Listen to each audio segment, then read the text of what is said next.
ఒక్క నిమిషం మాట్లాడడానికి ముందు ఒకసారి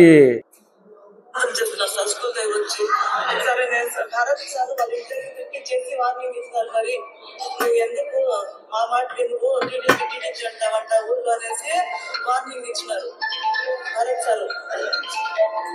ఈయన కొంచెం విషయాలంతా భరత్ సార్ కంప్లైంట్ ఇచ్చేవాడు. సార్ నేను లీవ్ పెడితే కూడా ఈయనకి లీవ్ చెప్పేసి నేను లీవ్ తీసుకోవాలంట. అట్లాంటి ఇంటి దగ్గర ఉన్నాను సార్. నేను గేట్ వాళ్ళు వేసుకొని ఉన్నాము. వీడు డే టైంలో ఉండడు, అతడు నైట్ టైంలో వస్తాడు. ఈరోజు ఉన్నాడు, డే టైంలోనే ఉన్నాడు. ఎప్పుడో తీసి లోపలేసేవాళ్ళు. కానీ ముందు మనం మారాలి. మనం మారితే మన చుట్టూ ఉన్న వాళ్ళు మారుతారు, ప్రజలు మారుతారు. కానీ మీరు ఎప్పటికీ ఒకేలాగా మీరు 5 ఏళ్ళు పరిపాలించినట్టుగా దౌర్జన్యాలతో పరిపాలన చేయాలంటే, ఇప్పటికీ కూడా చేయాలంటే అది కుదరే పని కాదు. మహిళల పట్ల మీరు మంచిగా మాట్లాడండి, మహిళల్ని గౌరవించండి. ముందు ఆ సంస్కారం నేర్చుకుంటే మీ వైసీపీ నాయకులు తర్వాత అందరూ కూడా ప్రజలు కూడా ఆలోచిస్తారు నెక్స్ట్ వీళ్ళు ఎట్లా అని.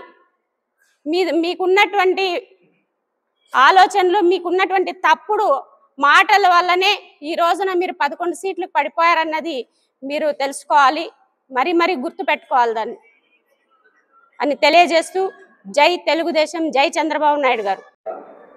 మొన్న నారాయణపురంలో జరిగినటువంటి సంఘటనకి నిజంగానే మేము తెలుగుదేశం కార్యకర్తలు, పార్టీ నాయకులు అందరూ కూడా చాలా బాధపడ్డాము. అదేవిధంగా మా నాయకుడు కూడా ముఖ్యమంత్రి చంద్రబాబు నాయుడు గారు ఇమీడియట్గా స్పందించి ఎవరు బాధ్యతలు ఉన్నారో వాళ్ళని కఠినంగా శిక్షించాలనేసి ఒక సందేశం పంపడం జరిగింది. దానికి ఇక్కడ ప్రతిపక్ష నాయకుడు భరత్ మాటలు చూస్తే పానకంలో పుడకలాగా లేచాడు. మొన్న పానకంలో పుడకలాగా లేచిన భరత్ ఈరోజు ఏ బాత్రూంలో దాక్కున్నావనేసి నిన్ను మీడియా ముఖంగా ప్రశ్నిస్తున్నా. అదేవిధంగా ఈరోజు రాగమానమిట్ట అంగన్వాడీ వర్కర్స్ అమ్మాయి మీద నీ కార్యకర్త, వైఎస్ఆర్సీపీ కార్యకర్త దాడి చేస్తే నీ నోరు మెదపకుండా పోయేదానికి కారణమేమి అనేసి ఈ భరత్ని క్వశ్చన్ చేస్తున్నాను. భరత్ గారు, మొన్న నీవు 4వ తారీఖున రోడ్డు మీద వచ్చినామనే ధైర్యంతో ఈరోజు దౌర్జన్యం చేస్తున్నావు. ఆ రోజు మా నాయకులు కానీ ఒక్క నిమిషం కళ్ళు మూసింటే మీద అడుగు పెట్టకుండా చేసే కార్యక్రమం జరిగింటుందనేసి ఈ సభాముఖంగా నిన్ను నిలదీస్తున్నాను.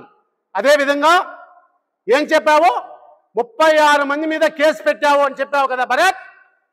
3000 మంది మీద పెట్టావు నియోజకవర్గంలో. తెలుగుదేశం కార్యకర్తలు, నాయకుల మీద, అమాయకుల మీద కూడా కేసు పెట్టావు 3000 మంది మీద. మేము ఆ రోజు తట్టుకున్నామే. ఈ రోజు 36 మంది మీద కేసు పెడితే నువ్వు తట్టుకోలేని నాయకుడు, నీవంతా ఒక నాయకుడు అనేసి నిన్ను ఈ సభాముఖంగా నిలదీస్తున్నాను.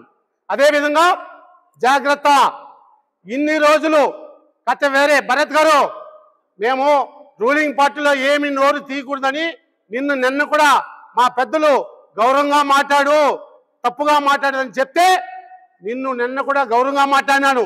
అదేవిధంగా ఈరోజు చెప్తున్నా, నీకు ఇదే లాస్ట్ ఫైనల్ భరత్. నీకు రోడ్డు మీద కూడా అడుగు పెట్టకుండా చేసే పరిస్థితి నీకు వస్తుందనేసి ఈ మీడియా ముఖంగా నిన్ను హెచ్చరిస్తున్నా. ఇటీవలే 4 రోజుల క్రితమే వాళ్ళందరినీ కూడా హైదరాబాద్కి తీసుకెళ్ళి అక్కడున్నటువంటి పారిశ్రామిక వాడలో కూడా అన్ని వాళ్ళందరికీ కూడా చూపించి వాళ్ళు ఒక పారిశ్రామికవేత్తలుగా తయారు చేయడానికి చేసినటువంటి కార్యక్రమం. ఈ దిశలో మేము పోతున్నాం. అదేవిధంగా సీడ్ యాప్ అనే ఒక సంస్థ ద్వారా నిరుద్యోగ యువతకు కూడా అనేక ప్రాజెక్టులు తీసుకురావడానికి ప్రయత్నం చేస్తున్నాం. ఇక్కడ ఎయిర్పోర్ట్లు కానీ పరిశ్రమలు కానీ కుప్పం మున్సిపాలిటీ సంబంధించి కానీ అనునిత్యం మేము అభివృద్ధి సంక్షేమం ప్రజల మధ్యలో ఉంటూ చేస్తున్నటువంటి పరిస్థితుల్లో వైసీపీ వాళ్ళు ఓర్వలేకుండా అనేక సంఘటనలు వరుసగా ఇటీవల రాజధానిలో జరిగింది మనందరికీ తెలుసు. చాలా దారుణంగా రాజధాని రైతులు మహిళలు ఎవరైతే పోరాటం చేసి ఉచితంగా భూములు ఇచ్చారో ఆ ప్రాంతాన్ని ఒక వేశ్యల ప్రాంతంగా వాళ్ళు కామెంట్ చేయడం ఎంత దారుణమైన విషయం. అదేవిధంగా మొన్నటి రోజు ఒక మహిళను చెట్టుకు కట్టి కొట్టినప్పుడు ఆ రాజకీయాలకు సంబంధం లేని విషయంలో ఈ సాక్షి మీడియా కానీ వైసీపీ నాయకులు తెలుగుదేశం పార్టీ వాళ్ళు ఆ విధంగా ఆమె పైన దాడి చేశారని చెప్పి చాలా దారుణమైన అసత్యంగా ప్రచారం చేస్తున్నారు.